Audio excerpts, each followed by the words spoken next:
remember being in a closet and seeing the light coming through under the door, and I knew that that was my moment of they were coming to harm me.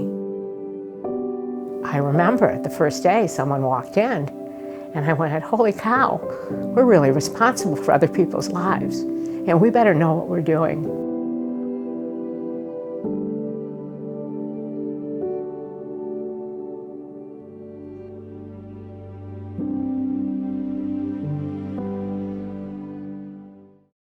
This is one of our bedrooms, and each room is for 2 women. My name is Edee Franklin, and I'm the founder and the president of Sanctum House. And then this is a divider that in case they want privacy, this can come down and kind of give them the sense of having their own place. We don't save anybody. We give people tools to save themselves, and I think that takes a lot of onus off of me feeling like a failure when somebody doesn't do what I offer up or what we do. I mean, that's just a recovery concept in general. I can tell you these are good options for you, and if you do these, you'll probably succeed. But if you don't do them, I can't own what you don't do. We have more bedrooms down here, and then she's on the phone in there, but this is our therapy room and our med room. Oh, I was a heroin addict for 10 years, so I knew for myself, being on the streets and hanging out and being wherever I was always in harm's way. And I knew that at any time, so my identification was with people that were taken advantage of, took advantage of themselves, put themselves in harm's way, and couldn't see a way out. I never saw a way out. I mean, I ended up having to get stopped by the police. I mean, the police were my way out. Other than that, I was going to die.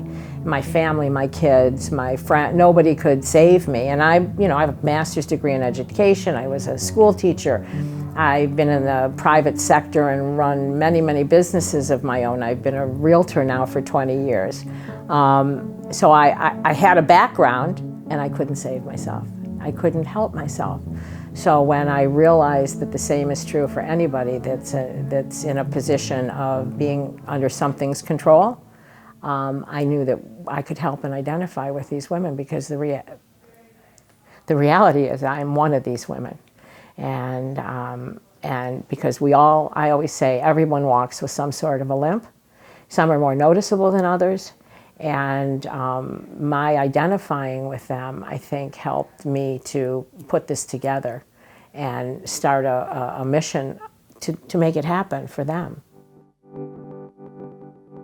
I was pretty much born in it. My mother was in the life. By the age 4, my mother murdered her trick. And I was put with my father that was on my birth certificate. I really don't know who my father is. It was an abusive situation. By age 7, I ran away and I was put into foster care.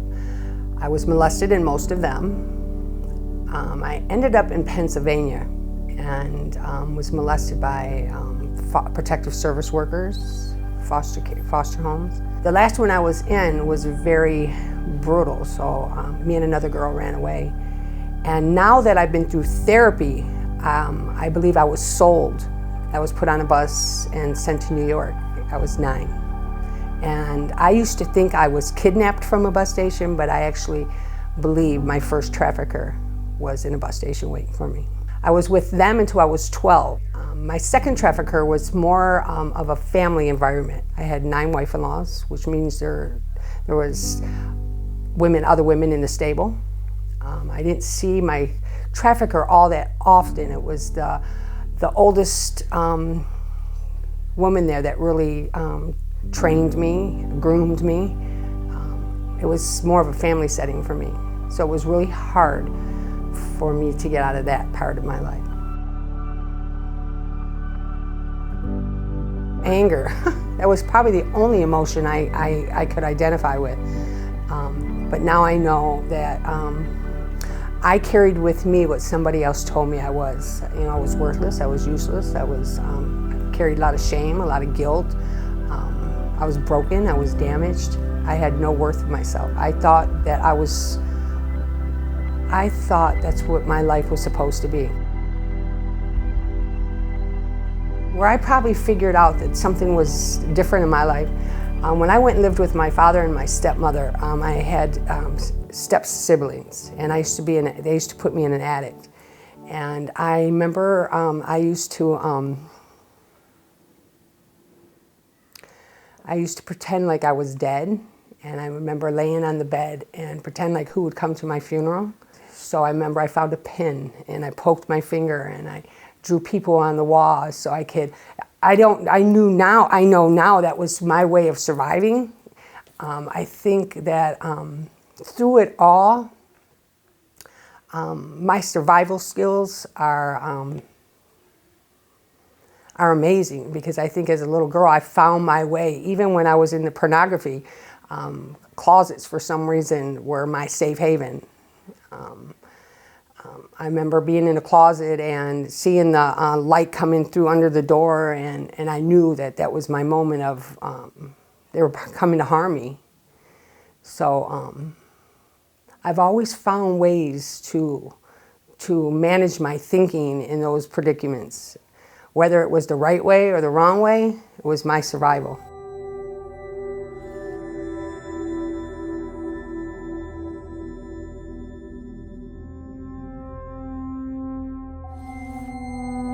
It's not necessarily the hold, it numbs you. I didn't have to think about what was going on. You know, I had become a mother by then. My children were actually going through the same life that I had, because I didn't know. My kids went through foster care, and drugs numbed me out. I could not get enough. I could not get enough drugs to numb my feelings. Sometimes we get caught in this life of whatever it is that we've exposed ourselves to, and it's hypnotic. It's a hypnotic way. It's extravagant, and it's enticing, and it's, if I can use the word, sexy. It draws you in.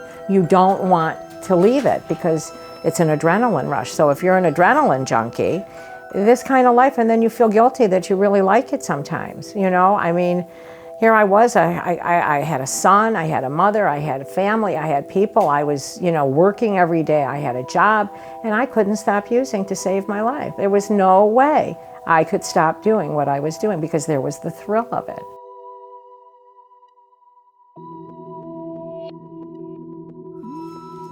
I just recently got comfortable with it. It takes a long time. You know, I've been programmed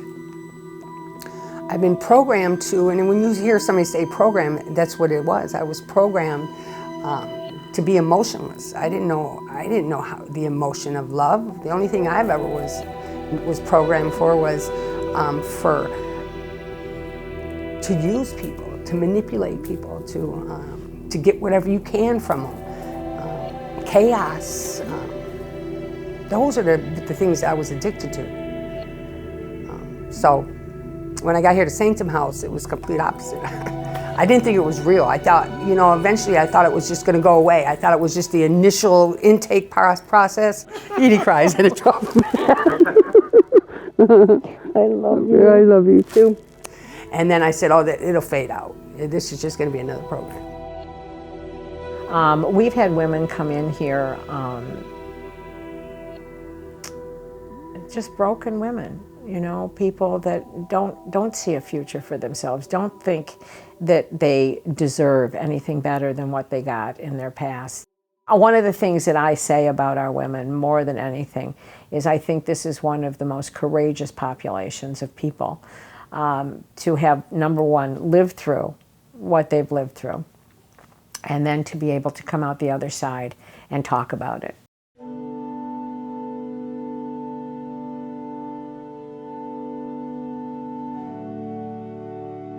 So this is our living room, our main living room, and our dining room. And I remember one time I was here and I had just came from doing volunteer at the place that I work at now. And I remember when I was there, these women were so different from what I was. I remember I came home and I went on the back porch, and Edee's so involved with us. And I was crying, and she came out there and she says, what is wrong? I said, Edee, I'll never fit in with these people. It's just, I won't fit in. She said, yes, you will. Today I do. These are good friends of mine now. She's a doctor. The volunteers that are here, they're my friends today. I feel like I belong. I belong in a society that was so foreign to me. Change was so foreign to me. It was like a foreign language. But I understand the language now. And my life's amazing. I'm living my best life today. Yeah. Working as a team. Working as a team. I love my Erica. We need to start healing people so we can get the word out. We need more people like Edee, and we need to heal more survivors, because if I was to go out in those streets and do outreach program to see where I came from and to where I'm at now, I think it would give a survivor hope. Because I know I was out there and I felt hopeless. I didn't think I could get out of it. There was no, matter of fact, I didn't pray to get out of it, I prayed to die. I'd have been shot, I'd have been sliced in my face, I'd have been stabbed with screwdrivers. I mean, it's horrific out there, it's horrific. So they can come down here and exercise, and we do mat stuff, and so it's really great. So we have people that are qualified in self-defense and in yoga, and yoga therapists, and people that come down to help the women take care of their bodies.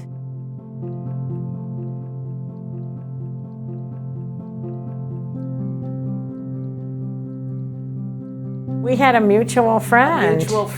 And my background, this was Edee's vision, and my background is business from a corporate standpoint. So he thought we would make a good pair, because I have a lot of work on program development, process development, everything like that.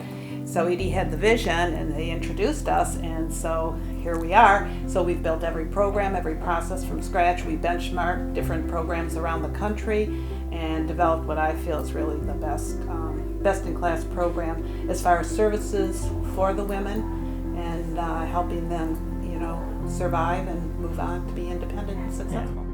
I have rewritten my story. My ending does not have to be what I thought it was supposed to be. My ending, I'm in charge of who I am today. Come together in unity, find your place in our Sanctum House circle. Welcome the stranger as yourself, which is really important, and that's where mentorship comes in. When I walked into Sanctum House, first I was really uncomfortable because everybody was just so friggin' friendly. It was like, wow. Walking through, it's not an institution, it's a home, very comfortable home. My first reaction is, I don't deserve this. If people knew who I really am, they would close the doors, because but that's what I thought of myself. If they knew who I really was, they wouldn't want me in their life. And it's about feeling freedom for yourself and considering who you are, laughing at yourself, listening to new ideas, being open. We expect people to be open, and because you're not going to, at first you're going to hear things and you're going to go, I can't do that. I don't want to do that. Some days I wanted to walk out of here. I think this is one of the most courageous populations of people to have, number one, lived through what they've lived through, and then to be able to come out the other side and talk about it and say, this is who I was, this is what happened to me, this is what I did, and now this is who I want to become. So we want them to find out who they are, look within, and then leave us thankfully for the opportunity. So they listened to me. I didn't know exactly what I wanted, but I know I needed something different. So they were really open to suggestions, what was going to be good for me. And they heard me. First time in my life, somebody heard me. They heard me. And the love. The love that, I think Edee talked about. A lot of us don't know how to handle it. We don't know how to handle people loving us with all our mistakes, you know, all our, it was just new to me. I'm just so grateful that for the women that have come through and allowed us the privilege of offering them what we have, and for them to take it to heart. We've got to come up with a new word. I'm beyond proud. When I can see my own successes